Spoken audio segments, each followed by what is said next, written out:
Buenas tardes, jóvenes, ¿cómo están? Espero que me estén escuchando. Por favor, si alguien me confirma. Sí, ingeniero, se escucha. Perfecto, le agradezco. Bueno, empecemos nuestra última semana de clases. Estamos terminando ya el semestre. Nos falta un tema que lo vamos a ver entre hoy y el día miércoles. Así que ya con este ambiente de casi de despedida, empecemos nuestra clase. Bueno, el capítulo que vamos a empezar a ver ahora se llama Integrales Vectoriales. Este es un capítulo que tiene que ver también con las integrales, forma parte de todo ese proceso del cálculo integral. La diferencia es que ahora vamos a volver a las integrales de línea, es decir, a las integrales que tienen una única variable de integración, ya no son elementos de área ni de volumen, son elementos de línea. Son las integrales que ustedes han aprendido a resolver en cálculo 1. Lo que ustedes resolvían en cálculo 1 eran integrales de línea. La diferencia es que ahora esas integrales de línea las vamos a empezar a evaluar sobre cualquier curva, no necesariamente sobre el eje X o sobre el eje Y. Y para entender lo que estamos queriendo hacer o lo que vamos a hacer, les voy a mostrar algunos pequeños dibujos como estos, por ejemplo, que están en el documento, para que entendamos luego la definición. Que está acá también, pero previamente veamos lo que queremos hacer, démosle una connotación real, una connotación física de lo que queremos hacer. Imagínense que ustedes están dentro de un campo vectorial. Este campo vectorial, que está representada por esas flechitas en el documento, es un campo vectorial en el plano, es un espacio vectorial definido en dimensión 2. En un plano, son muchos vectorcitos que pueden representar líneas de acción de algún fluido sobre una superficie, no sé, algún campo eléctrico, algún campo magnético, lo que sea, no interesa la naturaleza, pero es un campo vectorial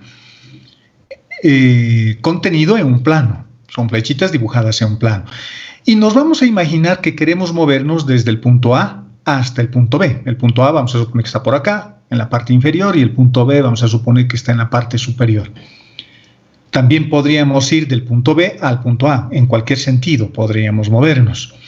El resultado de desplazarnos a lo largo de esta curva roja va a depender, por supuesto, del campo vectorial. El campo vectorial va a tener un comportamiento diferente si está definido de manera diferente. Y la trayectoria también va a influenciar, ¿no? Porque podría tener esta trayectoria que va a lo largo de esta curva roja que es dibujado ahí, o podría ser también una línea recta, podría ser la parte de una circunferencia o una curva formada por tramos regulares, por ejemplo, dos trayectorias rectilíneas, voy primero verticalmente y luego me desplazo horizontalmente. En general, en todos los casos vamos a tener resultados diferentes. Otro ejemplo que podría más o menos resumir un poco o graficar mejor lo que estoy queriendo decir es, imagínense que estamos nadando en una piscina, sobre la superficie, no estamos haciendo buceo ni nada por el estilo, estamos nadando en la superficie. Por lo tanto, el agua sobre la superficie va a tener un comportamiento vectorial, es decir, puedo representar su movimiento en cada punto a través de una ecuación o de una forma vectorial. Igual, me quiero mover de una esquina a la otra esquina de la parábola. Si voy por un lado, me voy por el otro lado, va a depender de cómo se esté moviendo el agua en cualquiera de esas trayectorias. Para casos un poco más complejos, imagínense que ahora tengo vectores que están en un espacio vectorial de mayor dimensión, vectores en el espacio, ya no constreñidos a un plano, y podría incluso tener una trayectoria cerrada, o podría tener igual una trayectoria lineal, que va de un punto a otro punto, o la trayectoria podría ser cerrada, no interesa. La trayectoria también podría ser cerrada. Eso es lo que vamos a hacer, es decir, necesitamos un campo vectorial y una trayectoria que me diga cuál es la forma como me estoy moviendo desde el punto A hasta el punto B.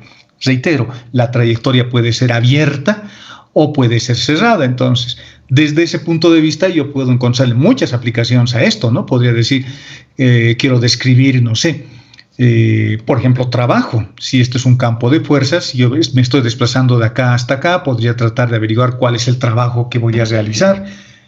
o que va a realizar el campo de fuerzas sobre el movimiento de una partícula. La partícula puede estar moviéndose en un plano, contenido en un plano, o la partícula podría estar moviéndose en el espacio, en una trayectoria cerrada o en una trayectoria abierta. Por lo tanto, si voy a definir algo que me permita cuantificar este movimiento, el movimiento de una partícula elemental P a lo largo de una curva abierta o cerrada, necesito algunas cosas. Necesito, para empezar, la ecuación de la curva, la ecuación de la trayectoria. Y nosotros ya hemos estudiado un capítulo al inicio de este semestre que justamente estudiaba trayectorias, ¿no? Teníamos formas vectoriales para representar una ecuación de movimiento que describía justamente eso. Y aparte de eso, hemos estudiado su velocidad, su aceleración, las fórmulas de Frenet-Serret, los planos de la geometría diferencial, muchas cosas asociadas a las curvas, sus propiedades intrínsecas, la curvatura, la torsión. De ese capítulo nos interesa un poco, más que nada, acordarnos cómo se describían vectorialmente a las curvas. Eso necesitamos. Porque ahora voy a tener una trayectoria sobre una curva y es mejor si esa curva está representada en una forma vectorial. No es la única forma de representar, como vamos a ver en algunos ejemplos más adelante, pero es una forma poderosa de representar una trayectoria. Reitero, puede ser una trayectoria abierta, como en la primera gráfica acá, o puede ser una trayectoria cerrada también. Parto de este punto y llego al mismo punto, y me estoy moviendo dentro de un campo vectorial y ahora totalmente inmerso dentro del campo vectorial, totalmente inmerso. En cambio, acá me estoy moviendo sobre una superficie. Por lo tanto, necesito las ecuaciones vectoriales del campo vectorial y las ecuaciones vectoriales de la trayectoria. Son mis dos datos que necesito, porque esos dos datos me van a permitir cuantificar lo que me estén pidiendo, ¿no? Lo que quiera cuantificar, podría ser trabajo o simplemente resolver una integral de línea. Por lo tanto, fíjense, la definición de una función o de una integral de línea, a estas integrales les vamos a llamar integrales de línea, porque me voy a mover a lo largo de una línea curva o una línea recta, y me voy a mover dentro de un campo vectorial. Por eso se llaman integrales de línea de campos vectoriales. Ustedes en cálculo 1 estudiaban integrales de línea de campos escalares, porque la cantidad subintegral que tenían acá era un escalar, era y, era una función polinómica, una función trascendente, lo que queramos. En general son funciones.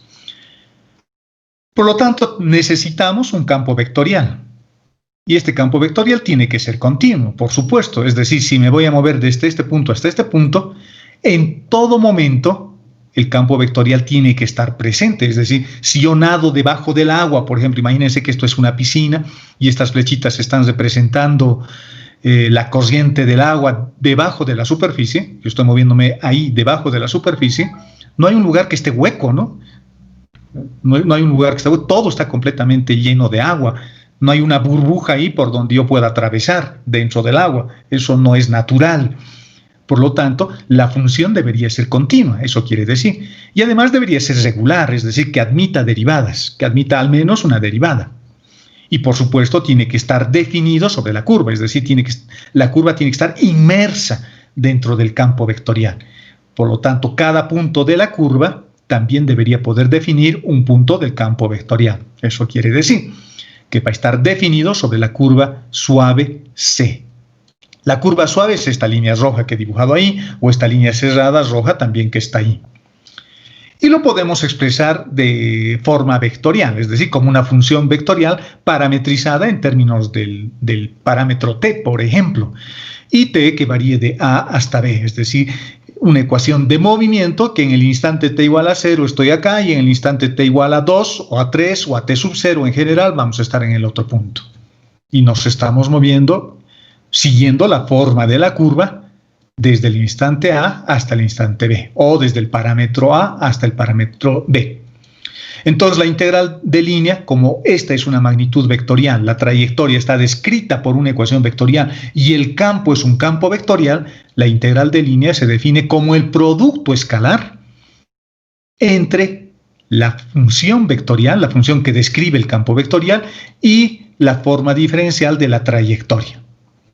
Ahora, si me pongo a pensar El campo vectorial va a tener una forma como esta. Es un campo vectorial definida en un espacio vectorial euclidiano, en un espacio vectorial cartesiano rectangular de base canónica. La base canónica es la base natural, la base más importante que existe. No nos estamos desprendiendo de esa base y por lo tanto esta base natural, que es la base canónica, es la que vamos a utilizar. Y fíjense que va a ser un vector que va a ir describiendo en cada punto la forma del movimiento de un agua, de un fluido, de un campo vectorial o de lo que sea. Por lo tanto, F es un campo vectorial. Y el diferencial de R es el elemento diferencial del vector de posición. Es decir, diferencial de X, diferencial de Y y diferencial de Z. Por lo tanto, voy a tener una integral que después de hacer el producto vectorial va a tener muchas variables. Mis variables de integración ahora son diferencial de X, diferencial de Y y diferencial de Z. Para integrar necesito solo una variable, no puedo integrar sobre 3 variables. Bueno, existen algunos métodos que me permiten hacer eso, pero en este caso la forma más sencilla es parametrizar la curva, por ejemplo en términos de t, y si yo parametrizo en términos de t, puedo hallar el diferencial de R respecto del diferencial de t y multiplicar por el diferencial de t. Fíjense esta expresión que tengo ahí, me permite expresar ya esta integral en términos de una única variable que puede ser, por ejemplo, el parámetro t. Pero no es el único parámetro, también lo puedo parametrizar en función de cualquier otro parámetro. Puedo ir incluso a algo parecido a las coordenadas curvilíneas en general o a las coordenadas polares, por ejemplo, algo parecido a las polares de manera particular. No las polares exactamente, pero algo parecido. Me pueden servir como referencia. ¿De acuerdo? Por lo tanto, cuando yo resuelva este producto escalar, lo que vamos a tener es P por el diferencial de X más Q por el diferencial de Y más R por el diferencial de Z. Lo podemos expresar también de esa forma, ¿no? Lo podemos expresar también así. Bueno, vamos a hacer acá abajo.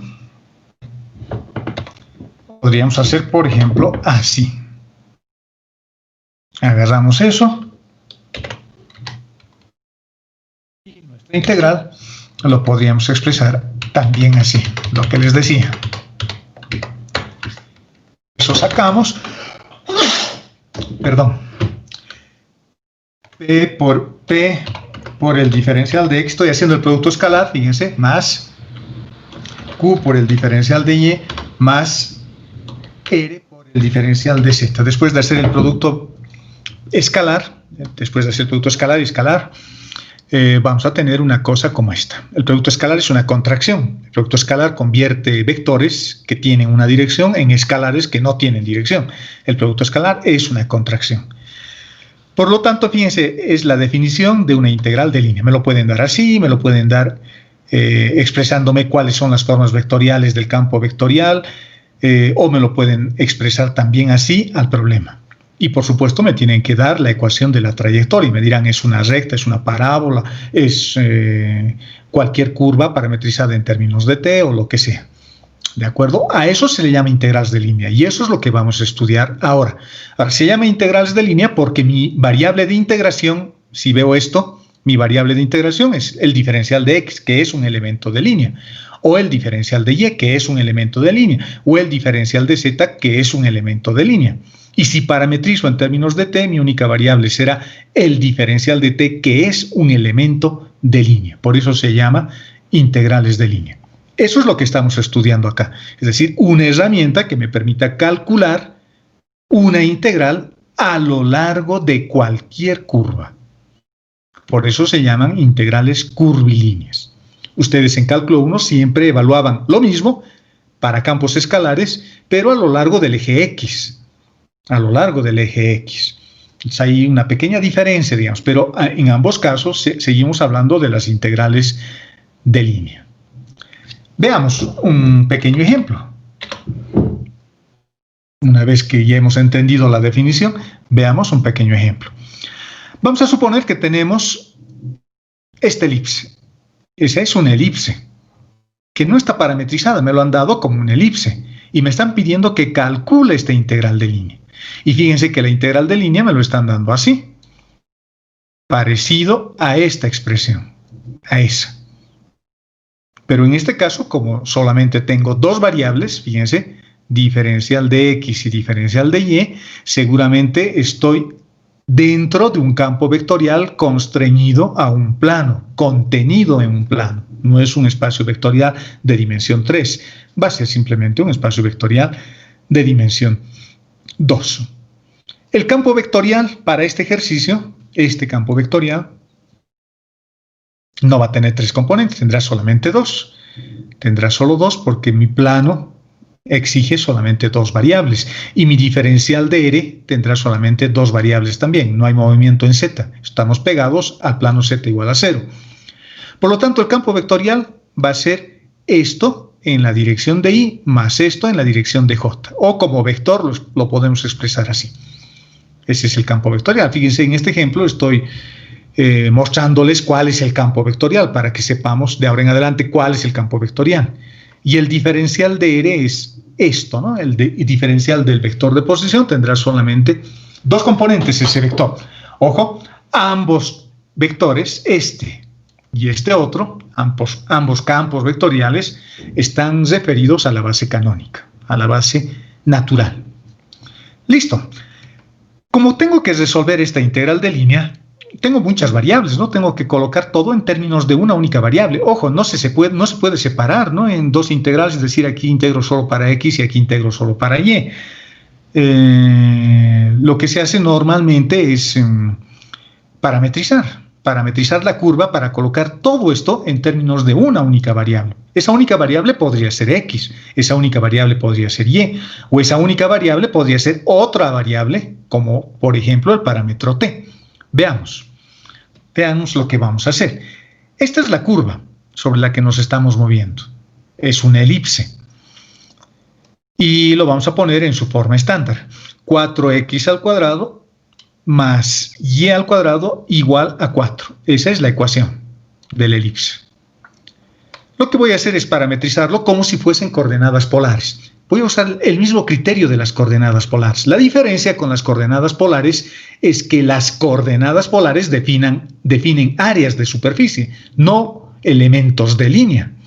Por lo tanto, en las coordenadas polares habrá que considerar solamente una variable, no las dos, no el radio y el ángulo. En este caso consideraremos solo el ángulo, y al ángulo le llamaremos t. No va a tener radio, el radio va a ser un valor numérico. Pero vamos a usar el mismo criterio. Por ejemplo, este 4 me está molestando. Entonces lo que voy a hacer es multiplicar por 2 a y. O podríamos haber dividido entre 2 a x. Podríamos haber colocado coseno de t medios, por ejemplo. De tal forma que ese 4 lo elimine en x o lo aumento en y, como estoy colocando acá. Cualquiera de las dos opciones es válido. Igual, el mismo criterio, el mismo procedimiento medio e informal que hemos hecho en clases anteriores, pero que por supuesto es válido. Lo único que necesitamos es mantener el balance, ¿no? Mantener el balance de la ecuación. Entonces, como este 4 nos está molestando, lo que estoy haciendo en este caso, para este ejemplo, es multiplicar por 2 a y, de tal forma que cuando yo reemplace x acá, voy a tener 4 coseno al cuadrado, y cuando reemplace y acá, voy a tener 4 seno al cuadrado. Entonces ya tengo un 4, ya tengo un 4 y tengo un 4, y formo una circunferencia de radio unitaria. Esa es una posibilidad, que creo que es la mejor, usar algo parecido a las coordenadas polares. Estoy parametrizando sus ecuaciones, ¿no? Estas son las formas paramétricas de la curva. Lo que hacíamos cuando estudiábamos las funciones vectoriales, vectoriales de variables reales. Estoy haciendo exactamente lo mismo. O sea, hay que acordarse lo que hemos hecho en esa oportunidad. Esa es una posibilidad. La otra posibilidad podría ser, por ejemplo, llamarle a xt y despejar y. Y despejando y voy a tener 4 menos 4t al cuadrado en raíz. El problema de la raíz es que tiene dos signos, tiene un más y tiene un menos. Por lo tanto, dependiendo en qué parte de la circunferencia estoy moviéndome o de la elipse estoy moviéndome, tendré que tener cuidado con el signo de y. Habrá un tramo, el primer cuadrante y el segundo cuadrante, donde y es positivo, y luego tendré que cambiar el signo para evaluar en el tramo correspondiente al tercer cuadrante y al cuarto cuadrante. Ojo, no se puede asumir, ¿no? No se puede asumir de que si yo evalúo solo en el primer cuadrante, lo puedo multiplicar por 4 y ya está resuelto el problema. Eso es una visión muy corta de las cosas. Yo me estoy moviendo dentro de una trayectoria, dentro de un campo vectorial, y no puedo asumir que lo que hay acá es exactamente igual a lo que hay acá arriba. No sé cuál es el comportamiento del campo vectorial. Fíjense, por ejemplo, en este dibujo. Acá tengo más concentración de vectores y aquí menos concentración de vectores. Por lo tanto, no puedo asumir que lo que voy a caminar por acá me va a costar lo mismo que lo que voy a continuar caminando en el trayecto que está más arriba. Por lo tanto, no se puede asumir eso. Acá la simetría de la curva no sirve para multiplicar por 4 o por 2 o lo que corresponda. La simetría de la curva me da simetría solo en la trayectoria, pero no me está diciendo si el campo vectorial también es simétrico. Entonces no se puede tomar no se pueden hacer esas licencias, ¿no? Es un error si hacemos eso, es una falta de concepto, es falta de criterio, es pensar de que moverse por un lado o por el otro es lo mismo. No siempre es así, por más de que la curva sea simétrica. Puede estar haciendo más viento en un lado y menos viento en el otro lado. Por ejemplo, si el campo vectorial está describiendo el movimiento del viento, por ejemplo, o el campo de velocidades del viento. Por lo tanto, como la elipse es cerrada, y vamos a utilizar esto que me parece que es mejor, porque estas fórmulas ya consideran todos los cambios de signo, porque el coseno y el seno tienen signos diferentes en cada uno de los cuadrantes. Por lo tanto, acá con este método, con el método, si tengo trayectorias cerradas que se parecen a circunferencias, yo creo que la parametrización polar es mejor, la parametrización trigonométrica, ¿no? Es mejor. Esta posibilidad también la puedo usar, pero me va a traer un poquito más de trabajo. Por lo tanto, la función vectorial que me la han dado, bueno, en principio me lo han dado así, pero la forma vectorial ya es esto. Esa es la representación vectorial de esta función que es un escalar. Esta es la forma vectorial. Y el campo de existencia de esta curva está comprendido entre 0 y 2pi. Es decir, me voy a mover de 0 a 2pi y voy a completar la vuelta completa de la elipse, ¿no? Nuestra elipse, no sé, podemos hacer un dibujito si quieren para que se vea mejor. Digamos, nuestra elipse va a ser una cosa así, digamos. Una cosa así, a ver, nuestros ejes en X es más pequeño y en Y es más grande. Más o menos así es nuestra elipse. Me estoy moviendo así, ¿no? Como esta elipse acá. Es como si este campo vectorial, por ejemplo, vamos a suponer que el campo vectorial es esto y acá estoy, ¿no? Y me estoy moviendo así, digamos así, en esta trayectoria cerrada. La vamos a volver transparente para que veamos el flujo del campo vectorial. Entonces, en nuestro ejemplo, la trayectoria es una trayectoria cerrada, empieza en 0 y termina en 2pi. Y la trayectoria es cerrada. ¿De acuerdo? En este otro caso, la trayectoria era abierta. Podría estar moviéndome ahí o podría estar moviéndome acá, digamos, y fíjense, el comportamiento del campo vectorial va a ser diferente. Entonces, lo que tenga acá va a ser diferente a lo que tengo acá o lo que tengo acá. El campo vectorial está comportando de manera diferente. Por eso es que no puedo hacer en el primer cuadrante y luego multiplicar por 2 o por 4 o por lo que corresponda.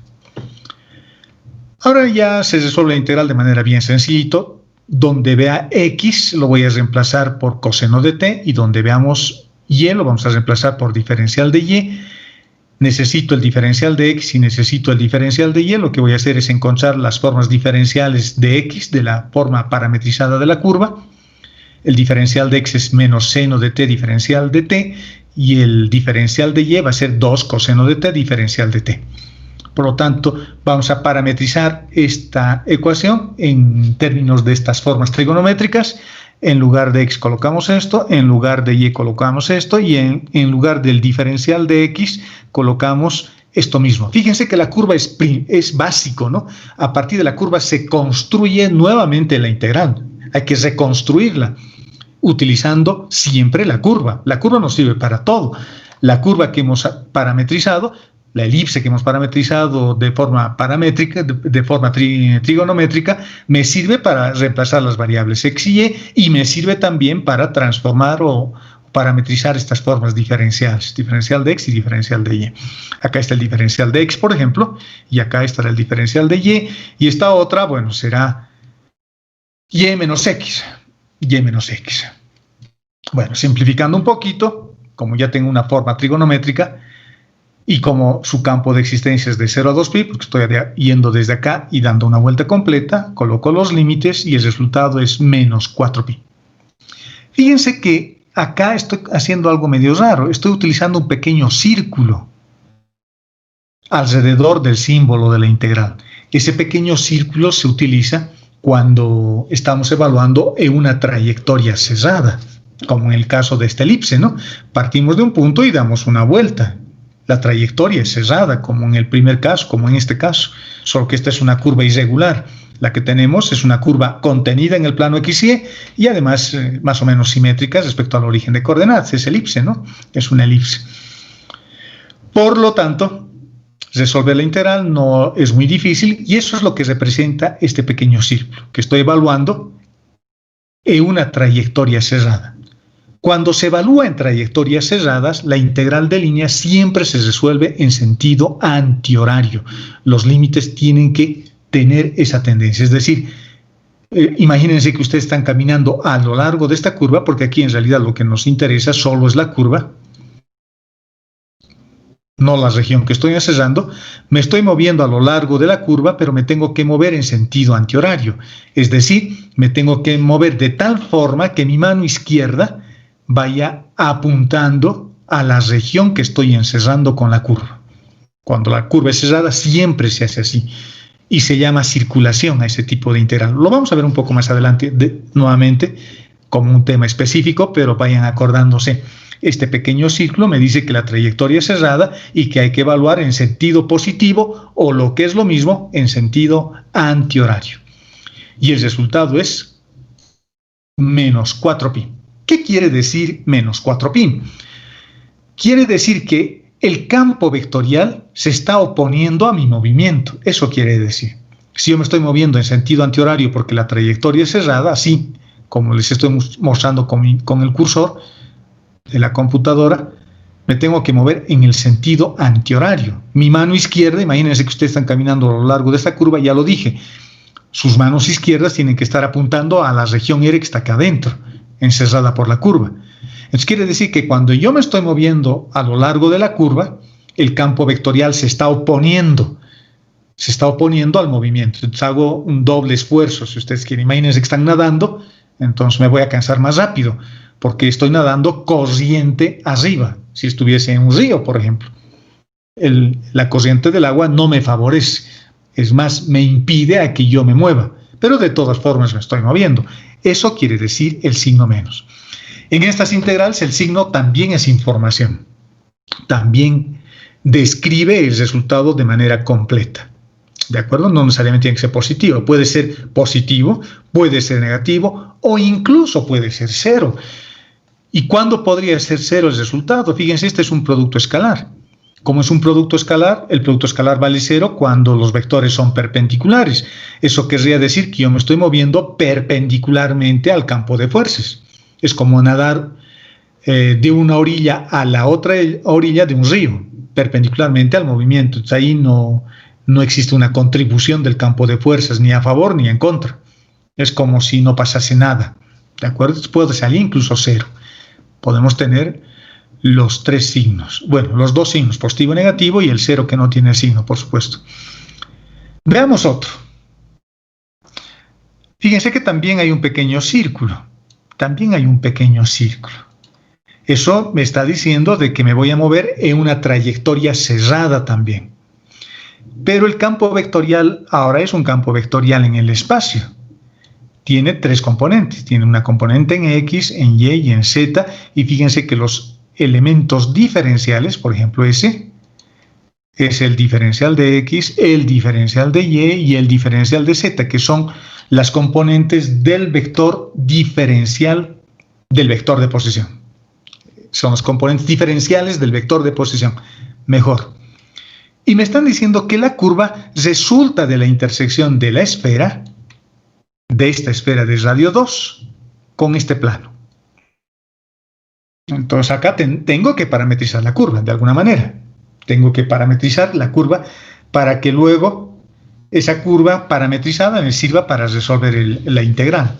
Estas integrales de línea en general son más laboriosas, ¿no? Si ustedes se dan cuenta. Primero tengo que, en muchos casos, construir la trayectoria, como en este caso. Tengo que hallar la curva que resulta de intersectar esa esfera con ese plano. Por un lado. Y por otro lado, no puedo resolver directamente la integral que tengo ahí. Tengo que parametrizarlo previamente. Y para parametrizar la integral tengo que tener una curva parametrizada. Entonces, en general, estas integrales de línea son más laboriosas. Son más laboriosas. ¿De acuerdo? Veamos. Si identificamos el campo vectorial, esta será la componente del campo vectorial en X, en la dirección de J y en la dirección de K. ¿Qué lo he escrito acá? Los estoy escribiendo a los campos vectoriales así, para que ustedes sepan reconocer cuál es el campo vectorial, ¿no? Y sepan cuál es el campo vectorial con el que están trabajando. Lo pueden graficar, pueden ir al MATLAB y graficar este campo vectorial y van a tener un campo vectorial ahora en el espacio. No sé, tal vez es una cosa como esta, podría ser una cosa como esa. Y dentro de un campo vectorial en el espacio tridimensional hay una curva que resulta ser, en este caso, una circunferencia. Pues la intersección de una esfera con un plano es una circunferencia, ¿no? Entonces, más o menos, vamos por ese lado. Mi problema es la curva, hay que parametrizar. Fíjense lo que estamos haciendo. Hay distintas formas para resolver las integrales de línea, ¿no? y su parametrización, pero en este caso la parametrización no es muy difícil. Como el plano es esto, es z menos, o y menos z igual a 0, es un plano paralelo. Perdón, aquí nos hemos equivocado, creo que es y.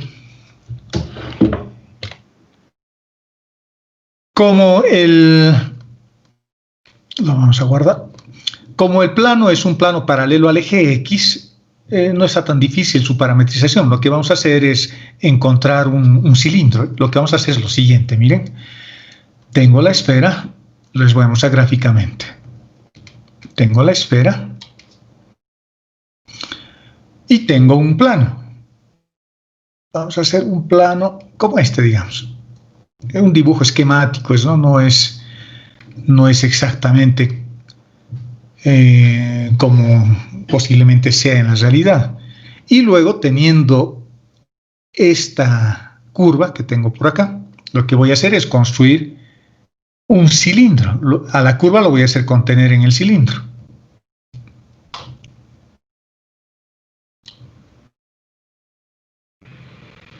Así.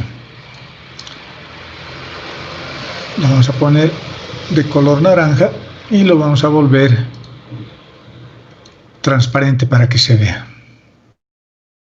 lo que está debajo. Eso es lo que estamos haciendo. Es lo que voy a hacer. Tengo la esfera y tengo el plano. Entonces lo que voy a hacer es construir este cilindro, porque este cilindro me va a poder permitir parametrizar más fácilmente. Miren cómo vamos a hacer. Como la ecuación del plano es z igual a y, entonces en lugar de z voy a colocar y. Lo sumo y con y ya tengo mi cilindro. Así de fácil. Ya tenemos el cilindro. Ese es nuestro cilindro. Este cilindro pintado con amarillo. Entonces lo que voy a hacer ahora es parametrizarlo a este cilindro. Primero en el plano XY. Voy a hallar esta curva. Vamos a suponer,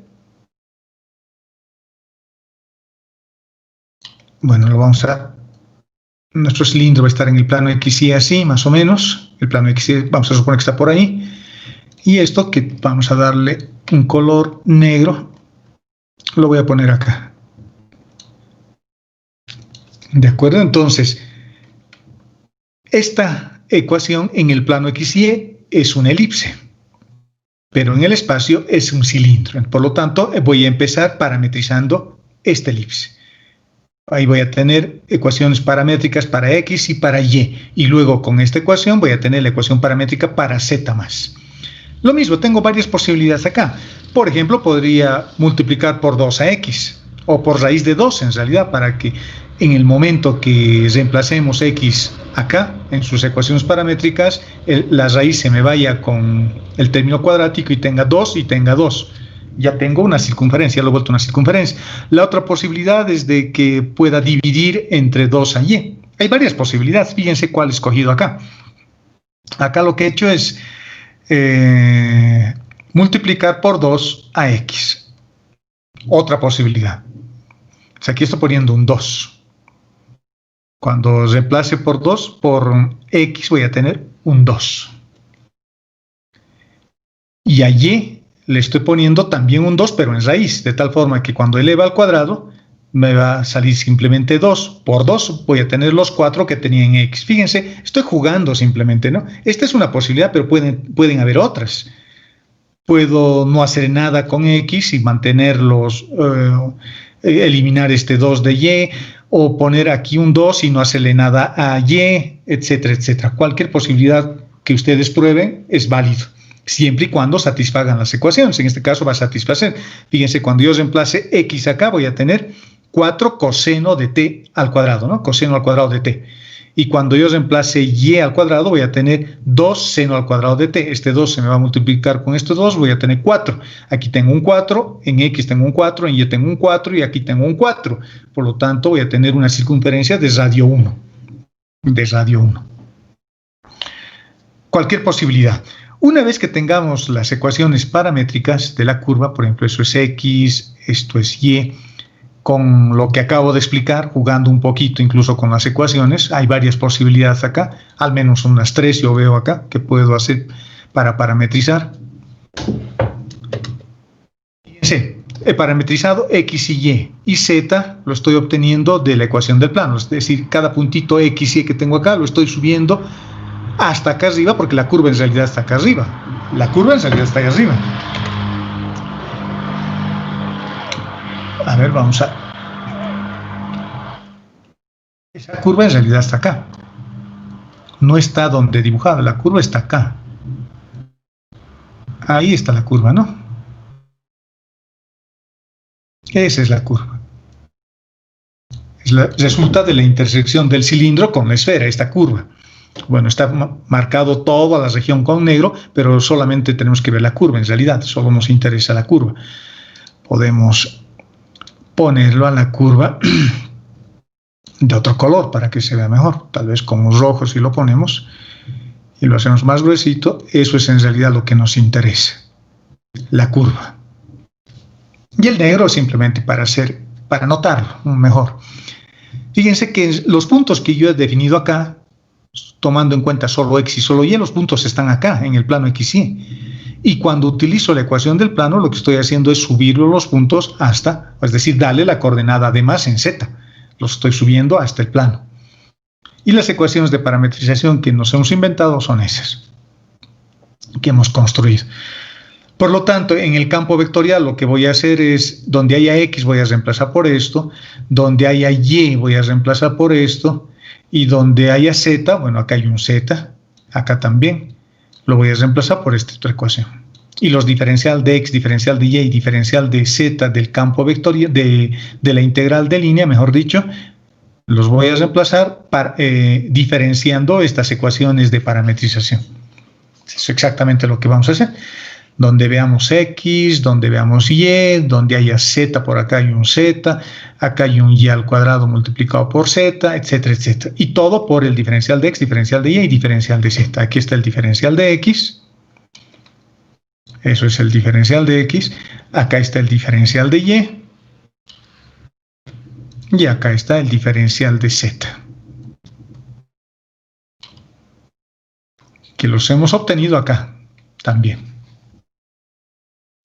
Y listo. Bueno, hay que simplificar y resolver la integral de 0 a 2pi también, porque tengo que dar una vuelta. De 0 a 2pi. Tenemos que dar una vuelta para completar la curva. Podemos parametrizar con MATLAB, ¿no? Podemos hacer la prueba o dibújenlo en el GeoGebra. A ver, hagan la prueba, dibujen en el GeoGebra estas ecuaciones y van a tener las ecuaciones paramétricas de la curva ya en el espacio. y esa curva está representando un movimiento de una partícula P, se está moviendo según esta trayectoria, pero esa partícula P está inmersa dentro de este campo vectorial. Es como un submarino, digamos, ¿no? Debajo del mar, y se está moviendo en una trayectoria así, circular. ¿De acuerdo? Y el resultado que obtenemos es este. Fíjense que en este caso el resultado es positivo. ¿Qué quiere decir eso? Positivo quiere decir que ahora el campo vectorial ejerce una influencia positiva en el movimiento. Contribuye positivamente al movimiento, me empuja, en otras palabras. Estoy nadando según la corriente del río, hacia abajo, digamos. Por eso es positivo. Si me hubiese salido cero, bueno, es obvio, ¿no? Me estaría moviendo de manera perpendicular al campo vectorial en cada momento, o en algunos momentos, ¿no? Y en otros no, y se compensan. Y si es negativo, querría decir que en general, de manera global, va a existir una contribución negativa del campo vectorial respecto al movimiento. ¿De acuerdo? De eso se tratan las integrales de línea. Es bien interesante, ¿no? Son bien interesantes. Veamos algunas notas que en realidad adelanta un poco, bueno, ya nos hemos adelantado en realidad, ratifica en realidad lo que nos hemos adelantado hace un momento. Nota. Si gamma es una curva cerrada o un polígono que no se cruza consigo mismo, la integral de línea se llama circulación y se evalúa, dice, en sentido antihorario y se representa con el pequeño círculo que habíamos utilizado, por ejemplo, acá y en el anterior ejercicio también. Fíjense, ya me adelanté un poquito ahí para decir que estaba evaluando una trayectoria cerrada. Y fíjense que no siempre, porque a veces existe un pequeño error, porque a veces esto se sobrelapa o se mezcla con lo que ustedes estudian o algunos de ustedes estudian en análisis de variable compleja, en la materia de análisis de variable compleja. Y en algunos casos, no sé si se entiende o no se entiende, siempre he escuchado comentarios de que cuando evaluamos en una trayectoria cerrada el resultado es cero. Y les voy a mostrar que no siempre. Fíjense acá, les estoy mostrando que no. Yo tengo un resultado diferente de cero, pese a que estoy moviéndome en esta curva, que es cerrada. Y en este otro caso, que también era una trayectoria cerrada porque era una elipse, el resultado tampoco es cero. En un solo caso, en algunos casos nomás, el resultado es cero. Y ese caso lo vamos a analizar más adelante. ¿De acuerdo? Ahora no. O sea, lo que quiero que se guarden en sus cabezas, lo que quiero que se entienda, es de que cuando la trayectoria es cerrada, la integral de línea se evalúa siempre en sentido antihorario. Pero ver el sentido antihorario a veces es complicado. Entonces, lo que tienen que hacer es imaginarse que están moviéndose a lo largo de esta curva, siguiéndola. Imagínense que somos personas que nos estamos moviendo a lo largo de esta curva, pero nuestro movimiento tiene que ser de tal forma que mi mano izquierda tiene que estar encerrando, apuntando a la zona negra que tengo acá. Ese es el sentido antihorario. Cuando tengo curvas en el espacio es más difícil de darse cuenta, pero cuando tengo curvas en el plano es más fácil. ¿De acuerdo? Su mano izquierda tiene que estar tocando. Imagínense que tiene una mano izquierda bien larga. Su mano izquierda tiene que estar tocando la región que estoy encerrando. Tiene que tocar su mano izquierda. Si se están moviendo de tal forma que su mano izquierda no toca o no apunta a la región, quiere decir que tienen que moverse en el otro sentido. Y cuando eso sucede, cuando la integral es cerrada, a las integrales de línea, o la trayectoria, mejor dicho, es cerrada, las integrales de línea se llaman circulaciones. ¿De acuerdo? Entonces, a veces no me dicen calcular esta integral, me dicen calcular esta circulación. Con eso me están diciendo de que yo me tengo que mover en sentido antihorario. Veamos un ejemplo. Evaluar la circulación. Me están pidiendo que evalúe una integral de línea sobre una trayectoria cerrada.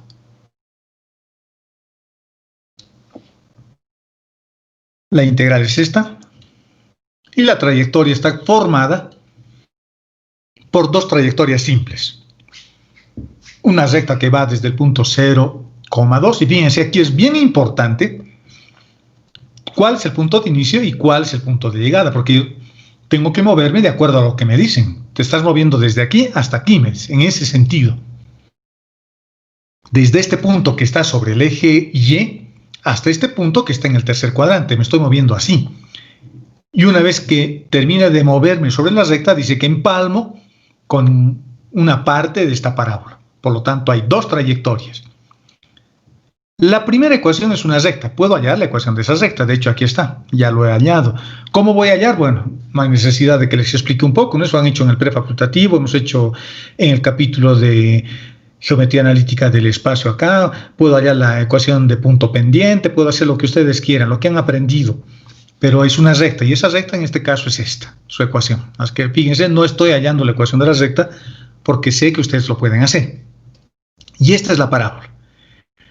La recta está partiendo del punto 0,2, que es este, y dice que va hasta el punto menos 5,3, que es este, menos 5,3. Fíjense lo dibujado en el GeoGebra. Entonces me estoy moviendo así, desde este punto hasta este punto. Y luego empalmo con la parábola, y la parábola, dibujado también en el GeoGebra, es esta que tiene color azul o celeste. La trayectoria es cerrada.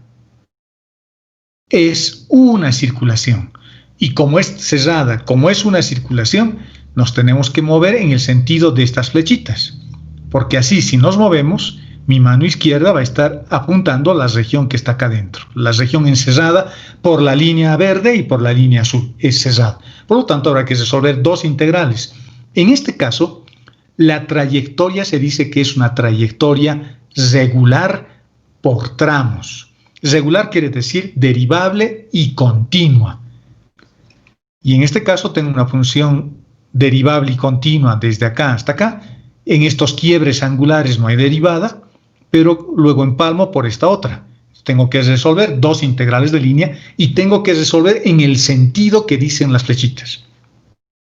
Veamos cómo se hace eso. Hay que resolver dos integrales de línea, la trayectoria verde y la trayectoria azul. Y el resultado va a ser la contribución de ambas integrales. Hay que sumarlas, en otras palabras.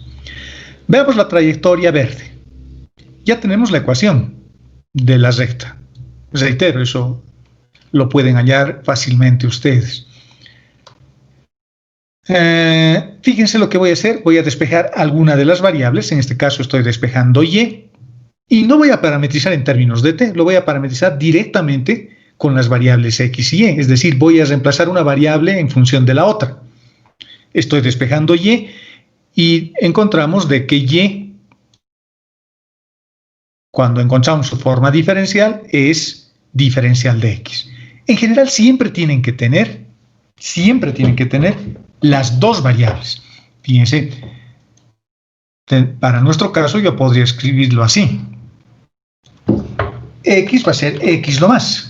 Voy a usar a X como parámetro. Y Y va a ser igual a 2 más X. O perdón, X más 2, al revés. Ya están las dos. Por lo tanto, acá podría decir, el diferencial de X es diferencial de X nomás. Y el diferencial de Y es esto. Es igual al diferencial de X. Estoy parametrizando también, pero no estoy usando el parámetro t. Estoy usando el propio parámetro x. Ahora podía haberlo hecho también en términos de y. Despejábamos x, entonces decíamos x va a ser igual a y menos 2 y y va a ser igual a y. Fíjense, esto es importante. Siempre tengo que tener las dos variables, x igual a algo y y igual a algo.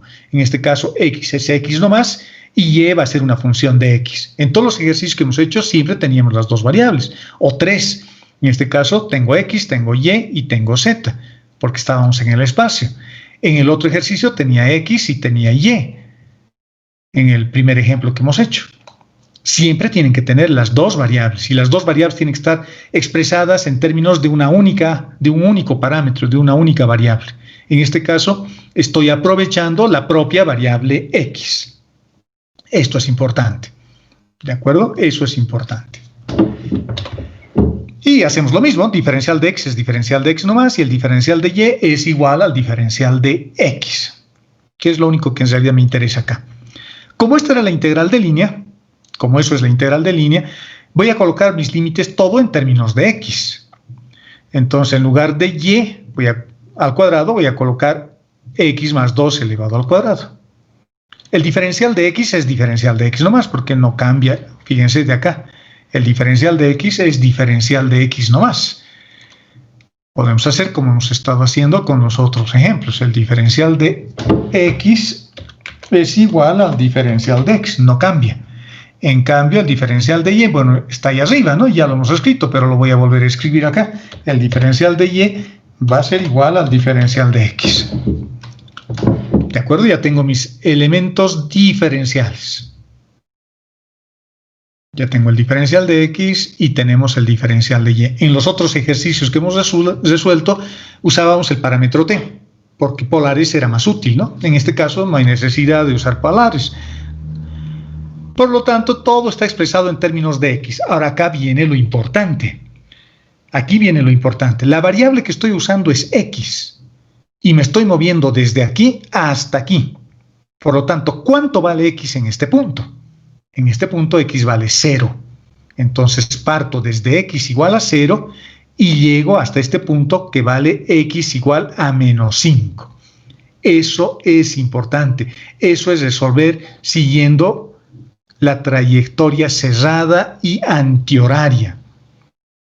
¿De acuerdo? Me estoy moviendo de tal forma que cuando me esté desplazando a lo largo de esta línea verde, mi mano izquierda está apuntando en esta región. Y como he elegido la variable x, x parte desde 0, porque x en este punto vale 0, y llego hasta este punto donde x vale menos 5. Si hubiese elegido la variable y partiría de 2 y llegaría hasta menos 3. ¿De acuerdo? Si hubiésemos elegido la variable y, en este caso hemos elegido la variable x. Y fíjense que acá parecería una contradicción, ¿no? Porque eso ya rompe todo el esquema que hemos aprendido en cálculo 1. En cálculo 1 siempre se ponía como límite inferior el número más pequeño y como límite superior el número más grande. Acá estoy haciendo al revés, porque estas son formas vectoriales y el signo es importante porque el signo también me da información. Como yo tengo la integral parametrizada en términos de x, bueno, hay que resolver la integral como sabemos. Esto es una integral de cálculo 1. Vamos a tener una expresión como esa y finalmente encontramos que el resultado vale 5/6. Colocando los límites desde 0 hasta menos 5.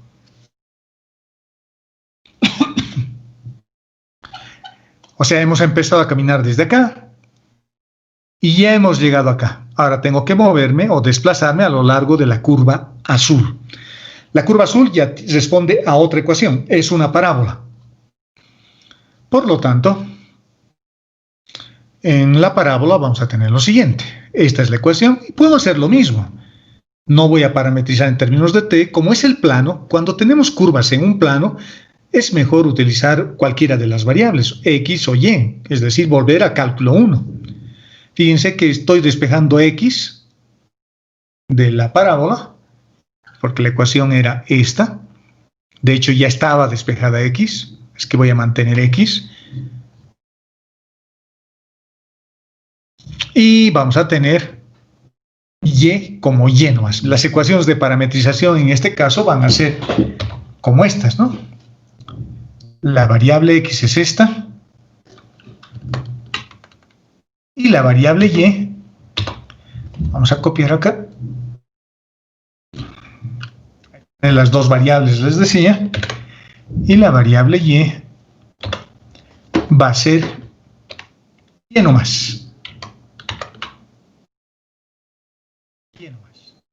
Por lo tanto, el diferencial de y va a ser igual al diferencial de y.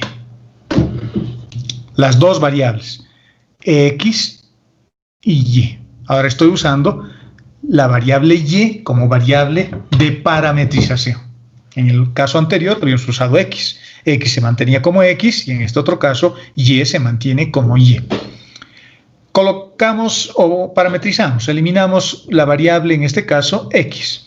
Y al cuadrado se queda como y al cuadrado. El diferencial de x vale menos 2y por el diferencial de y, que lo reemplazamos acá. Más x, nuevamente x reemplazamos por 4 menos y al cuadrado, y el diferencial de y es lo mismo. No cambia el diferencial de y. Tengo una integral que depende únicamente de la variable Y ahora mis límites. Estamos usando la variable y, ojo. Estoy partiendo de acá. En este punto y vale menos 3. Y me muevo, siguiendo esa trayectoria y además de manera antihoraria hasta llegar a este punto. Y en este punto y vale 2. Entonces vamos desde menos 3 hasta 2. Desde menos 3 hasta 2. Reemplazando los valores y bueno, calculando la integral y reemplazando los límites, obtenemos que el resultado había sido a 245 sextos. Ahora voy a sumar lo que teníamos, ¿no? Los 5 sextos en la trayectoria inicial y los 245 sextos en la trayectoria segunda, en la trayectoria parabólica. Eso es 250 sextos y al final nuestro resultado es 125 tercios. En ambos casos, cuando me muevo por la línea verde o me muevo por la línea azul, existe una contribución positiva del campo vectorial. Y en este ejemplo, el campo vectorial es y al cuadrado en la dirección de y más x en la dirección de j. Ese es el campo vectorial. Lo podríamos graficar en MATLAB, lo puedo graficar también en el GeoGebra y podemos tener una visión de cómo son esas líneas de acción del campo vectorial en el plano XY, y ahí meto esta trayectoria y vería cuál es el comportamiento. Es bien interesante, porque esto está describiendo o está permitiendo calcular algo real, algo físico que puede suceder, ¿no? Puedo tener una trayectoria como esta, que está dentro de un campo vectorial cuya representación matemática, cuya descripción matemática está por las componentes del vector y al cuadrado, x. Y cuando hacemos ese cálculo, el resultado que obtenemos es 125 tercios. ¿De acuerdo? Ahora vamos a ver un caso interesante que puede presentarse cuando resolvemos integrales de línea. Lo que habíamos hablado acá. Voy a volver a mi gráfica inicial, a esta gráfica. Vamos a borrar esto y vamos a suponer que voy desde el punto A hasta el punto B. Y puedo elegir distintas trayectorias. Por ejemplo, podría tener una trayectoria rectilínea. Esa, por ejemplo, otra trayectoria que lo vamos a pintar azul. O podría tener otra trayectoria, no sé, como esta, digamos. Voy de acá a acá. Lo vamos a pintar verde. Y luego, desde ahí, giro hasta acá. Son trayectorias diferentes que me permiten ir desde el punto A hasta el punto B.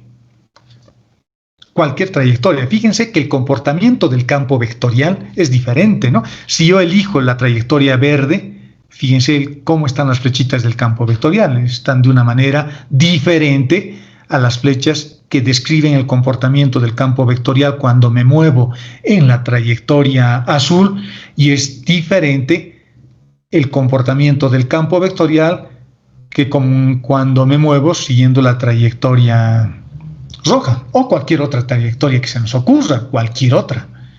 Imagínense que parto desde aquí, vengo por acá, doy una vuelta así de popularidad, seguimos yendo, fíjense, quiero caminar un poco más y llego hasta ahí. Y vamos a suponer que esa puede ser otra trayectoria y lo vamos a pintar, no sé, con un amarillo, digamos, si es que se ve. Tengo 4 trayectorias. Y si ustedes se fijan, en cada una de las 4 trayectorias tenemos un comportamiento diferente del campo vectorial. Por lo tanto, lo lógico es pensar que el resultado va a cambiar, por supuesto. Por supuesto que debería cambiar. Por supuesto que debería cambiar. Si me estoy moviendo por una zona que tiene más componentes vectoriales, digamos esta, la roja, o tenemos una contribución negativa y por acá parece que es medio perpendicular, aquí tal vez me ayude, en un caso tal vez hasta tenga un resultado 0, en otros casos positivo, en otros casos negativo. El resultado de la integral puede cambiar, de hecho debería siempre cambiar. Sin embargo, existen algunos casos donde el resultado no depende de la trayectoria. El resultado siempre va a ser la misma, o el mismo, mejor dicho, siempre va a ser el mismo, independientemente de la trayectoria que elijamos. Si yo quiero ir por la línea verde, porque a mí me gusta el verde, soy hincha de la selección boliviana que nunca gana, pero digamos igual, soy hincha de la selección y ya está, voy por la trayectoria verde. Ah, no, a mí me gusta el azul porque soy del Bolívar, perfecto, entonces voy a ir por la línea azul. Y vamos por la línea azul. Otros dirán, no, yo soy hincha del Bilsterman y voy por la trayectoria roja, y otros dirán, no, yo soy hincha del Stronger y voy por la línea amarilla. El resultado debería ser diferente, les decía, pero existe un caso que tiene que ver con el campo vectorial, en los que todos los resultados son iguales. ¿Cuándo sucede eso? Cuando este campo tiene ciertas características especiales, cuando este campo no compensa la energía cinética con la energía potencial que puede provocar, cuando este campo vectorial es irrotacional, cuando este campo vectorial es conservativo.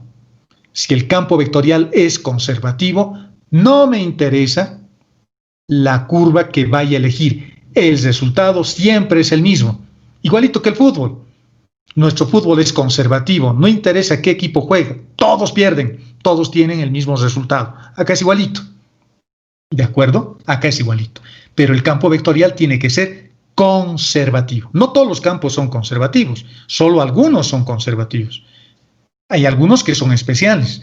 Esos campos conservativos me dicen, no te preocupes de la trayectoria, escogete el que más te gusta el verde, vas por el verde, te gusta el azul, anda por el azul, el amarillo es mi color favorito, vamos por el amarillo, y dirán, no, yo soy cochabambina y me gusta el Bilsterman, vamos por el rojo. Entonces el resultado siempre va a ser el mismo, pero ojo con lo que estoy expresando, atiendan lo que estoy diciendo, eso va a ocurrir únicamente si el campo es conservativo, y hay un teorema que describe ese hecho, esa condición, y ese teorema se llama la independencia de la trayectoria.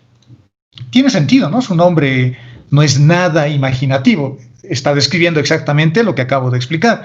El resultado va a ser el mismo, la integral de línea no depende de la trayectoria, por lo tanto es independiente de la trayectoria, Bueno, y eso tiene un teorema, ¿no? Veamos qué dice este teorema. Les había dicho que la independencia de la trayectoria tiene que ver con el campo vectorial. Veamos.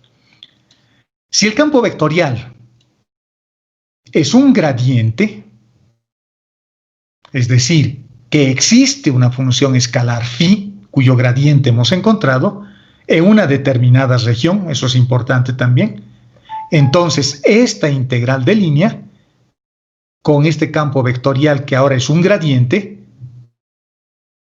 tiene el mismo valor sobre todas las curvas regulares. Eso dice el teorema de la independencia de la trayectoria. ¿De acuerdo? Eso dice este teorema. El resultado siempre va a ser el mismo. Estoy volviendo a resolver todas estas integrales, pero ahora mi campo vectorial, el campo vectorial que tengo acá, o el campo vectorial que teníamos acá arriba, este campo vectorial, o el que teníamos al principio del ejercicio, el primero que hemos hecho, creo. Si el campo vectorial es conservativo, entonces es independiente de la trayectoria y por lo tanto el resultado siempre va a ser el mismo para cualquier trayectoria. Solamente va a depender del punto inicial, del punto de partida y del punto de llegada. Solamente. Es más, se puede hacer algo más. Si yo puedo encontrar la función potencial vectorial phi, si yo puedo encontrar esta función vectorial, la integral de línea ni siquiera la tengo que resolver, porque la integral de línea va a ser simplemente la función escalar evaluado en el punto de llegada menos el punto de partida, menos evaluada o menos el punto evaluado en el punto de partida. Ni siquiera resolvemos la integral de línea. Hay que resolver una ecuación diferencial, eso sí. Hay que encontrar resolver una ecuación diferencial para encontrar el campo escalar phi. ¿Les hace recuerdo algo eso? Por supuesto, les debería hacer recuerdo a las diferenciales exactas que hemos visto en el capítulo anterior. Esto es una diferencial exacta. Entonces, la forma diferencial que voy a tener dentro de la integral debería ser una forma diferencial exacta. Porque en esos casos el campo vectorial se dice que es conservativo. ¿De acuerdo? Veamos qué dice la nota 1.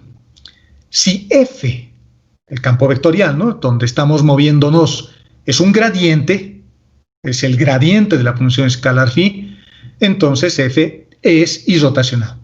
Es una manera para saber si el campo vectorial es un gradiente. Lo que tenemos que hacer es verificar si el campo vectorial es irrotacional, es decir, que no presenta remolinos. Pero este teorema no se cumple siempre. Eso es lo que ocurre dentro de la matemática, ¿no? La matemática tiene teoremas, pero esos teoremas se cumplen siempre bajo ciertas condiciones. No se cumplen siempre. Y la condición es que el lugar donde yo me estoy moviendo, la región donde yo me estoy moviendo para ir desde el punto A hasta el punto B, tiene que ser simplemente conexa. Es decir, tiene que ser un campo vectorial completo, que esté con todos sus vectorcitos en cada uno de los puntos de esa región. Es decir, que no haya un hueco. En otras palabras, que no haya una burbuja enorme y gigante debajo de la piscina, debajo del agua, de la superficie del agua. Eso quiere decir. O que en la superficie no haya un hueco que me lleve a ninguna parte.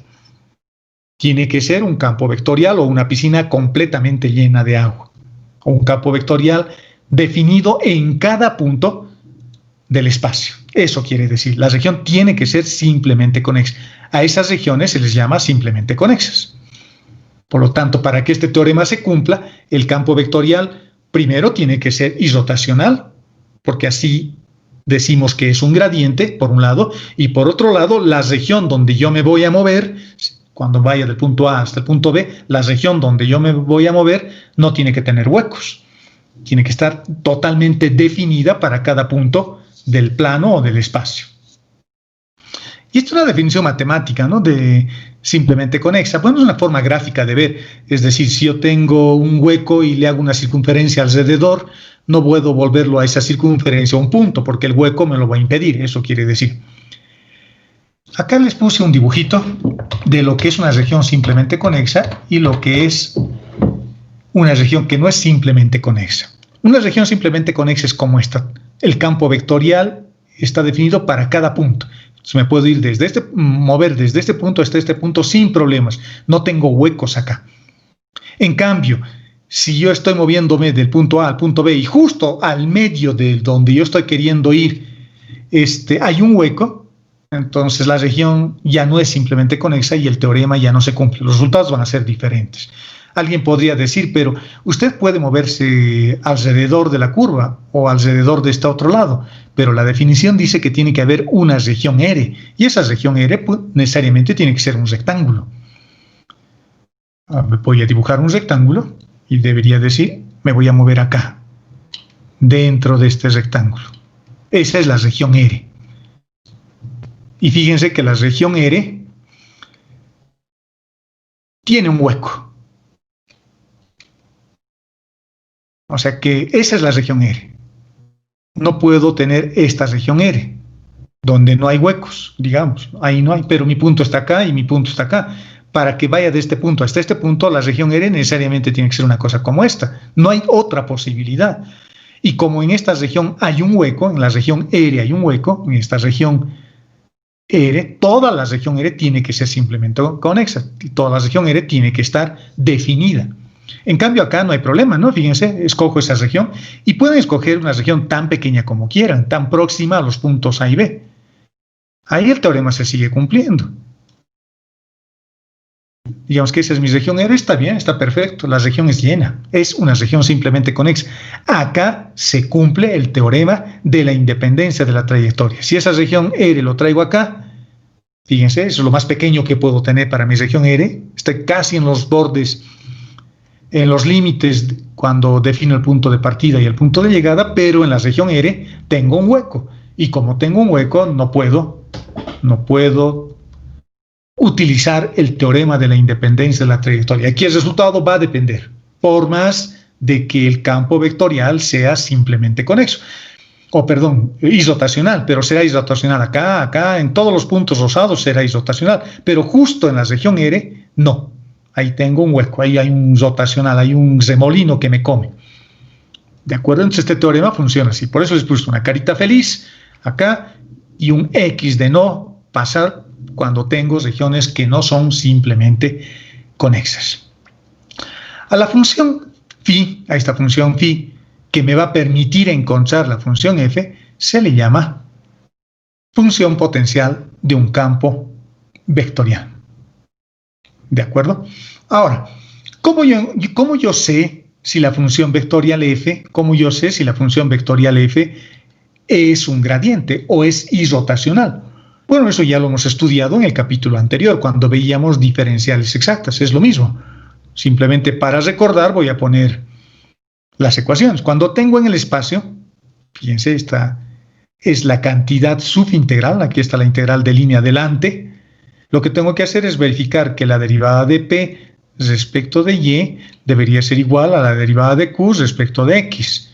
Además, la derivada de p respecto de z debería ser igual a la derivada de r respecto de x, que es la segunda ecuación que tengo acá. Y finalmente, la derivada de q respecto de z debería ser igual a la derivada de r respecto de y.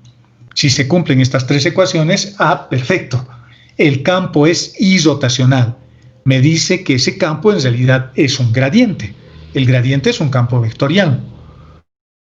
Para curvas en el plano es más fácil, ¿no? Para curvas en el plano, m derivaremos respecto de y n derivaremos respecto de x. Si se cumple esta única condición, decimos que el campo vectorial es irrotacional. En otras palabras, es un campo vectorial gradiente. Eso es lo primero que tienen que hacer. El segundo paso es verificar si no tengo problemas con la región, si la región no tiene este hueco, ¿no? Eso es lo que tengo que verificar. ¿Cómo se verifica eso? Viendo el campo vectorial, viendo si hay una división por cero o si hay un número complejo en algún punto de la región R. Imagínense que acá reemplazo las coordenadas 0, 0 y aparece una división por 0, justo en un punto por acá. Entonces la región no es simplemente conexa, así que lo descartamos. Lo descartamos. Este teorema ya no va a satisfacer la condición de la independencia de la trayectoria. Acá le vamos a dar una connotación mecánica a estas integrales. Si el campo de fuerzas, si F es un campo de fuerzas, la integral de línea lo que hace es representar al trabajo realizado por la fuerza sobre una partícula que se está moviendo a lo largo de la curva. ¿Qué quiere decir eso? Que las integrales de línea sirven para calcular lo que ustedes ya calculaban en física 100 o en 200, no sé, en alguna de las físicas. El trabajo es fuerza por distancia. Y como es fuerza por distancia, para mí esto podría ser la fuerza y esto podría ser la distancia. Y cuando tenían planos inclinados sacaban con un coseno, ¿no? Sacaban con un coseno. ¿Por qué sacaban con un coseno? Porque su profesor de física les decía que el trabajo se evalúa siempre sobre la componente tangencial. Y el coseno está referido al coseno. Y el coseno, estas integrales se evalúan sobre componentes tangenciales. Es decir, si yo tengo un campo vectorial, no sé, una cosa como esta, digamos, esa es la trayectoria y este es el campo vectorial. Un campo vectorial ahí, en ese punto, luego tenemos aquí en este otro punto, luego tendremos, no sé, acá. Lo que hacemos con las integrales de línea es evaluar la trayectoria o las componentes tangenciales en realidad de la fuerza sobre la trayectoria, ¿no? O sea, que no es toda la fuerza la que realiza el trabajo, únicamente sus componentes tangenciales. Únicamente sus componentes tangenciales, no es toda la fuerza. Es lógico, tiene mucho de sentido común, porque seguramente en física usted hace una representación, un bloque que se está moviendo sobre un plano inclinado, que es la forma más usual. El campo de fuerzas lo descomponía en su componente tangencial y en su componente normal, y solamente la componente tangencial es la que realizaba el trabajo, ¿no? Las integrales de línea evalúan solo el trabajo, o permiten evaluar el trabajo, pero tomando en cuenta únicamente las componentes tangenciales del campo de fuerzas. No se utilizan las componentes normales. No se utilizan las componentes normales. ¿De acuerdo? Por lo tanto, estas integrales, ya aparte de todo lo que hemos estado haciendo, le estamos dando una interpretación interesante. Puede representar el trabajo. ¿De acuerdo? Veamos un pequeño ejemplo para terminar nuestra clase de hoy. Veamos un pequeño ejemplo. Me están pidiendo que evaluemos esta integral de línea. Es una integral de línea que lo voy a parametrizar, que voy a hacer todo lo que sea necesario para calcular. Y me están diciendo que debo partir del punto A y debo llegar al punto B. Pero, ojo, no me están dando la trayectoria. Eso es sintomático, ¿no? Eso es al menos peculiar, porque me están diciendo evalúa cuando te mueves del punto A al punto B, pero extrañamente no me dan la trayectoria. Entonces, eso es sintomático. Digo, me está diciendo algo. Igual que cuando estoy enfermo, presento síntomas, ¿no? Y digo, estoy resfriado, tengo úlcera, no sé, lo que sea. Es sintomático. Entonces, lo que voy a hacer es verificar si el campo vectorial es irrotacional. Es decir, voy a verificar, como es un campo vectorial en el plano, voy a verificar si se cumple esta ecuación. Si la derivada de m, que es esto, respecto de y es igual a la derivada de n, que es este otro, respecto de x. Vamos a verificar eso. Y me voy a fijar, la trayectoria es una cosa como esta. Voy desde el punto A, cuyas coordenadas son 1, 1, y llego a la trayectoria B, cuyas coordenadas son 4, 2. 4, 2. Esto, 4 en X y 2 en Y, o 1 en X y 1 en Y. O sea, estoy yendo desde acá hasta acá. Pero tengo varias posibilidades. Podría ir por la trayectoria naranja, podría ir por la trayectoria azul, o podría ir por la trayectoria negra. O encontrar phi. ¿Dónde estamos? ¿Dónde estamos? O encontrar phi. La función potencial del campo vectorial. Así le estamos llamando a esa función. O encontrar phi. Veamos, pero antes de hacer cualquier cosa, lo que tengo que verificar es las derivadas. Por lo tanto, m es esto, ¿no? Es la primera componente. M es lo que está multiplicando al diferencial de x. Por lo tanto, m vale x al cuadrado, perdón, y al cuadrado sobre x al cuadrado. Y n de nada, es menos 2y sobre x. Si derivamos m respecto de y, porque eso dice esa condición, esa regla, el resultado es 2y sobre x al cuadrado. Y si derivamos n respecto de x, el resultado es 2y x al cuadrado. Fíjense que se cumple esa igualdad. Por lo tanto, el campo es conservativo. El campo es conservativo, el campo es irrotacional. Ahora veamos si la región es simplemente conexa. Fíjense que acá yo he escogido esa región, tan pequeña y pegada como querramos, digamos así, lo más pegado. Y me tengo que fijar si en esta región, lo vamos a pintar si ustedes quieren ahora, le vamos a poner un color celeste, me tengo que fijar si esa región, ahora que está encerrada por ese rectángulo, es simplemente conexa. Me fijo el campo vectorial. El campo vectorial tiene estas componentes, ¿no? Esto en la dirección de x y esto en la dirección de y, pero me fijo, si x vale 0, voy a tener una división por 0 en m y en n. Por lo tanto, todo el eje y es un problema. Ahí no está definida la función, ahí hay un hueco. Pero gracias a Dios, ese problema que está sobre el eje y, incluido el origen de coordenadas, está fuera de mi región. Mi región lo hemos construido en otro lugarcito. Y la región es así de arbitrario. Yo puedo dibujarlo lo más pegado al punto A y al punto B y tratando de asegurarme de que la curva que yo vaya a elegir esté dentro de esa región. No puedo escoger una curva que salga de esta región.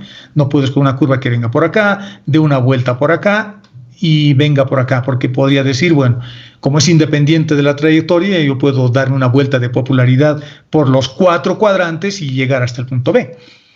En este caso no puedo, porque justo el eje Y es como una barrera, ¿no? Que me dice no puedes pasar por acá.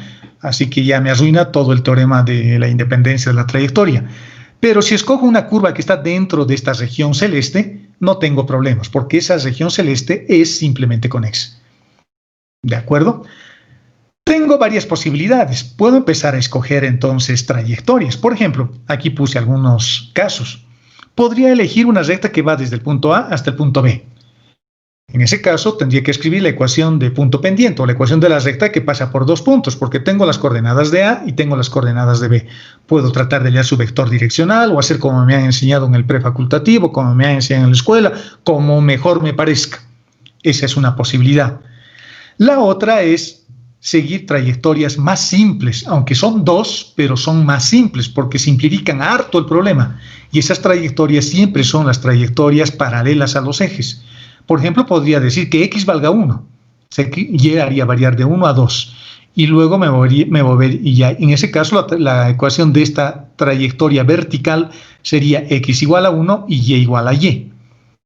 Mis dos ecuaciones, el diferencial de x va a valer 0 y el diferencial de y va a valer diferencial de y. Por lo tanto, esto se va a simplificar harto, porque de entrada el diferencial de x ya se ha hecho 0. Entonces voy a tener simplemente esta integral, y en esa integral x vale 1. Entonces voy a tener menos 2y diferencial de y voy a hacer variar desde 1 hasta 2. Súper fácil. La otra, porque hemos llegado hasta acá. Ahora, desde acá tengo que ir hasta b.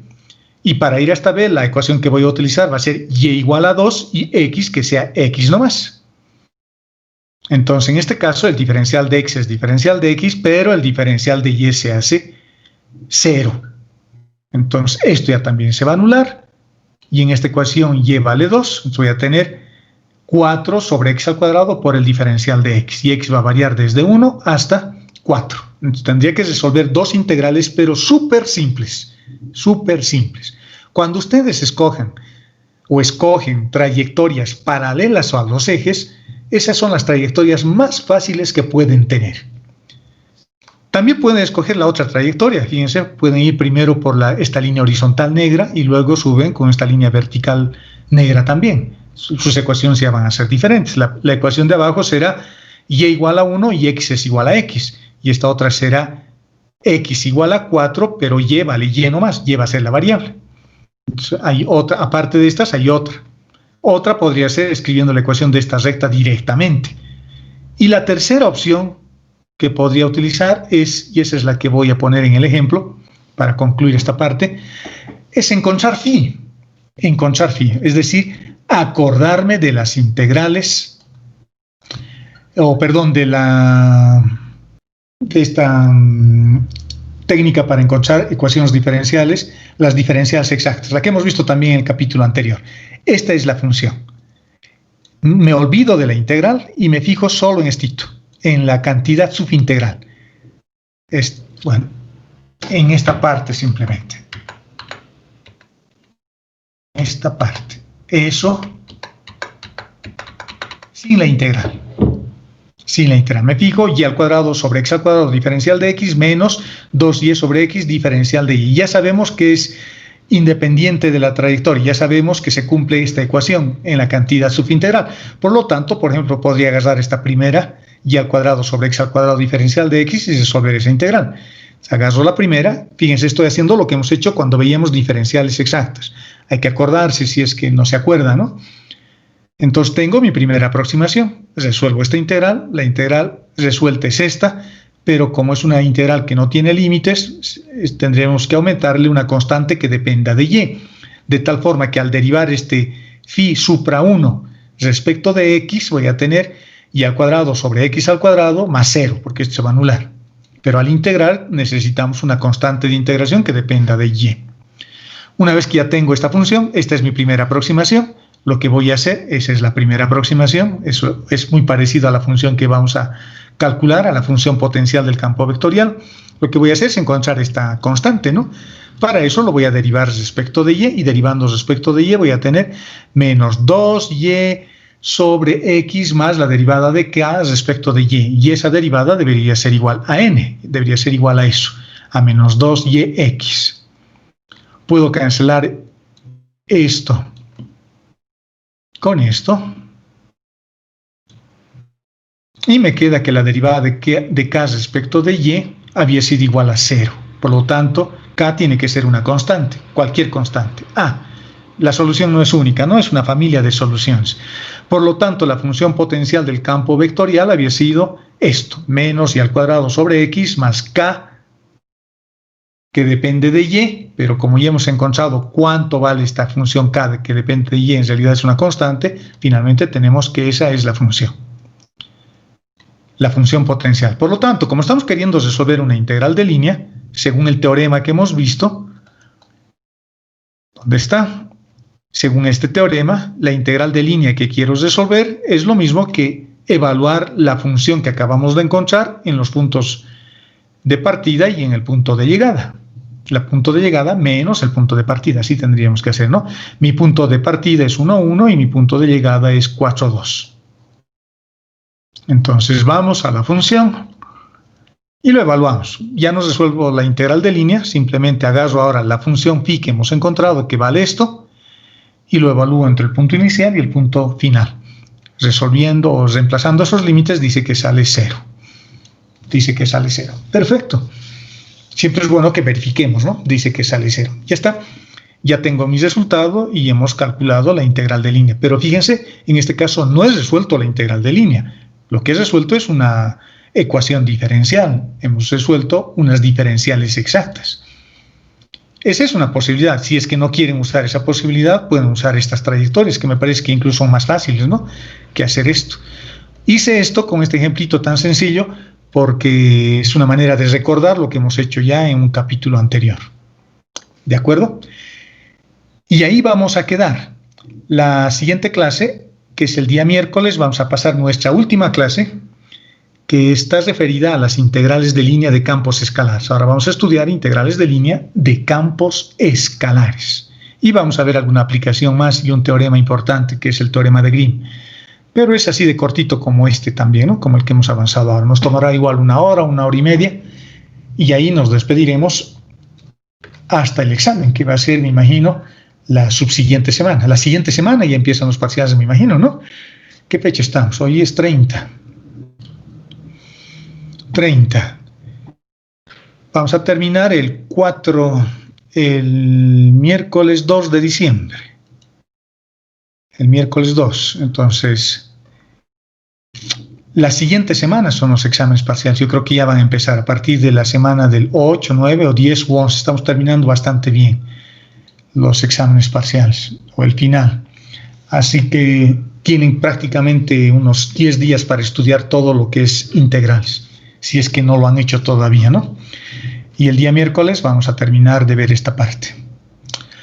Ok, bueno, entonces nos vemos el día miércoles en nuestra última clase del semestre, y además en el último mes del año, el 2 de diciembre.